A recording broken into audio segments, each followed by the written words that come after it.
As Life Insurance Awareness Month comes to a close, it would probably be helpful for you to have an idea of how much life insurance you need in the first place. And this episode will give you some tools to do just that. Let's get started. Let's get some money. From New Money, New Problems, it's the New Money, New Problems podcast, a show for successful professionals searching for the tools they need to navigate financial opportunities and obstacles they've never seen.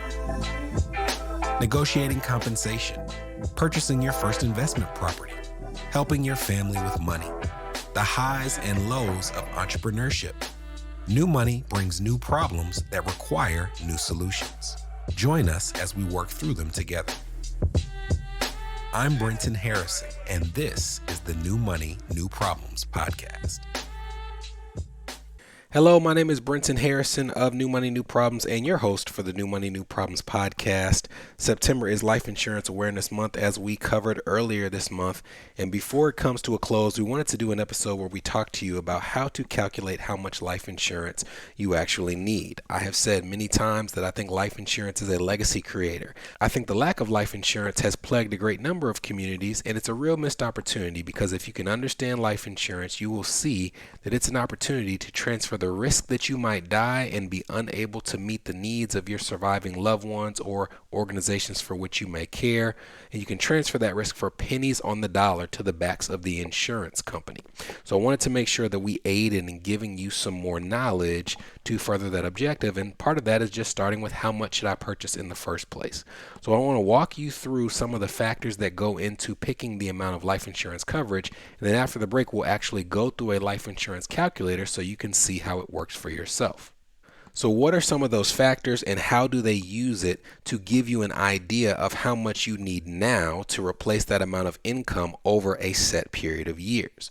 Well, there are a number of terms that I'm going to introduce to you now that may be foreign to you, but if you bear with me, I'm going to break them down one by one, and hopefully this will give you a good understanding of how these calculators work. Those terms are present value, future value, discount rate, and human life value. So let's talk conceptually through what each of these terms mean. A fuller explanation or a fuller title for present value would be the present value of a future sum. In terms of money, it's essentially saying here's how much money you need today to make sure that you have a larger amount of money at some point in the future. An example would be if I need $1 million 20 years from now, how much do I need to invest today so that 20 years from now I have my $1 million? Whatever that number is that you need today, that is the present value of your future sum. Future value works the same way in reverse. A fuller title would be the future value of a present sum. If I told you that you have $100,000 today and 20 years from now you will have $1 million, then that $1 million is the future value of your present $100,000 value. Now the third part of this equation is the discount rate, and discount rate is essentially an interest rate, and it's what you use to take a future value and figure out its present value. As an example, if I have $1 million in the future and I have a discount rate of 5% over the course of say 20 years, it is saying that there is some number in the present where if I invest that amount at 5% a year for 20 years, then at the end of that period, I will have my $1 million. The discount rate is the interest rate that your present value has to earn every single year to equal your future value at the end of that designated period. I know that's a lot, so let's look at an actual calculator so you can see this with your own eyes. If you're following along with us on screen, we have what's called a present value calculator on the screen, and we're going to take the future value of $1 million, and we're going to take this over 20 years, so that's the number of periods that you see on screen, and we're going to give it a 5% interest rate, or in this case, a 5% discount rate. So if you're following along, we know that at the end of 20 years, you're going to have $1 million. And in the preceding 20 years, whatever you put in the market was earning 5% per year. We want to figure out what number did you start with, and that's the present value. When we run this calculation, what you find is that the present value of this future sum is $376,889.48. That's the amount where if you put it in the market today and it earned 5 5% per year for 20 years, you would know that at the end of that period, you would have $1 million. It's the present value of a future sum. So what does this have to do with life insurance? Well, if you can understand present value, future value, discount rates, so on and so forth, then you can understand a concept called human life value. And human life value is essentially a way of figuring out the present value of future income streams. Remember, we're trying to replace income here. So for example, let's say that you earn $100,000 a year and you're trying to replace that income for the next 30 years. Maybe you have 30 years until retirement. If something happened to you today, you'd want to make sure that your family had that income for the next 30 years. So what we're trying to figure out is how much money do we need today to generate 30 years worth of the income that Brenton would have earned had he not met his untimely demise. In my example where I'm earning $100,000 a year and I was going to earn it for another 30 years, well, that's $3 million worth of income that I would have lost out. But there's a number of things that impact that. $100,000 today is not going to be $100,000 30 years from now. Inflation will make what feels like $100,000 today actually a much larger number 30 years in the future. There's also things like the fact that my family, as I said, is not going to take $3 million today, stick it in a savings account and just peel off $100,000 a year. They're going to take off $100,000 and they're going to invest the rest of that money, however conservatively, and that rate of return that they earn is making sure that that money earns more money, and as a result, they may not need $3 million today. They may need $1.5 million today to generate $3 million over the course of 30 years. Now, do you have to understand how to calculate human life value? Probably not. There are plenty of life insurance calculators out there that will do it for you. We're going to show you one after the break, but I want you to understand the concept of how these numbers work so that it's not foreign to you when you say, hey, I'm trying to replace $100,000 for 20 years. That's $2 million. And all of a sudden you find out that the number that you need for life insurance is a different number. It's because they're applying a number of factors to that calculation that you may not be doing when you just take 100,000 and multiply it by 20. Now we're talking about all these concepts, and if you're like me, you're very visual, so that may not have been helpful at all. So let's get to the break, and after the break, we'll walk you through a life insurance calculator so you can see this in play for yourself.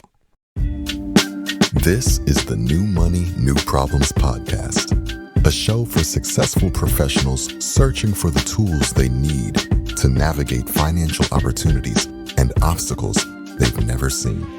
We'll be right back. Are you wondering what new money problems you might be overlooking in your financial life? If so, we've got great news.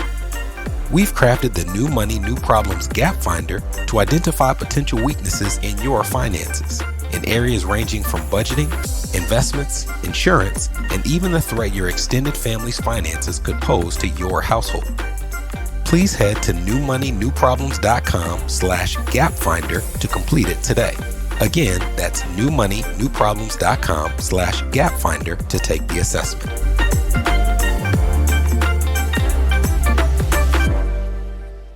You're listening to the New Money, New Problems podcast. Subscribe now at newmoneynewproblems.com. Welcome back. Welcome back. If you are following along on screen, we have a life insurance calculator up from a nonprofit called lifehappens.org. They do a lot of great advocacy about the power and the importance of life insurance, and they have a good life insurance calculator. We'll put the link to this in the show notes of the episode. And the first question they ask is, how much annual income would you like to provide if you were no longer here? This is their first question in efforts of finding the present value of these future income streams. What's the value of those future income streams? It's $100,000 in our example. That's how much annual income we are trying to replace. So we click next on this question. How many years should your income be provided after you're gone? This is, if you go back to that human life value calculator that we went through before the break, the number of periods. They're trying to figure out, now that we have the income, for how long does it have to be replaced? We're going to assume that it needs to be replaced for, let's just say, 20 years in this example. How much debt would you like to pay off immediately? This is that consideration. How much debt do I want to pay off? In this example, do I want to pay off a mortgage? No, I'm replacing the income that would have already paid that mortgage on a month-to-month basis. Maybe I don't have student loans, but let's say that my wife has $50,000 worth of student loans, and I want to make sure that she can pay that upon her death. So let's put $50,000. Click next. The next question says, how much would you like to provide for childcare? And this is also one that's a little interesting. Typically, if you're just saying, hey, the income that I earn each year is used to pay for childcare, it might fall into the same scenario like the mortgage, where I say, hey, this is already being used to pay for these childcare costs. You don't need to set aside a lump sum to cover these needs on top of that. But there are some scenarios where you might just say, hey, I realize that there may be some special things that I want for my children. I might have a child with special abilities, and there may be some things that I want to provide in terms of services I'm no longer here. Because if you're a parent of a child with special abilities, you are aware that in no way is your child a burden, but it is definitely burdensome to come up with the resources, the time, in many cases, the money to make sure that they're cared for in the way that you desire. So you may say, I want to leave a lump sum to my children or this child to make sure that they're able to buy some things that I would like in the event of my death. So let's say that we're going to put another $50,000 aside for child care in this example. How many children require college funding? This is another example of a similar version of human life value. They're trying to figure out the present value of the future income needs, in this case, the future tuition needs. So let's say they have a child that's my son's age, he's 5. Let's say that he's going to a public college, and I live in the state of Tennessee. Let's hit next. Now, how much would you like to set aside for an emergency fund? This is personal preference, but I do like to make sure that if someone passes and is leaving loved ones behind, that they leave a few months' expenses so that that person or that surviving family member doesn't have to rush back into work. So let's assume that this person has $5,000 of monthly expenses. We are going to give their surviving loved ones 6 months to just grieve them. So we're going to set aside an additional $30,000. And then lastly, how much personal life insurance do you have?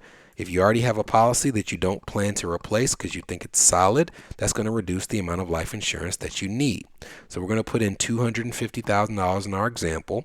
And the reason I like this life insurance calculator is it gives you the total need. In this case, it's saying that this person needs an additional $1.7 million, but it also breaks down how each of those categories impact that need. As an example, under income replacement, they're saying that to replace that $100,000 of income for 20 years, we need $1.67 million. And it even says, if you click the information tab, this is the present value of future income needs. The calculation assumes an interest rate of 4% and an inflation rate of 2%.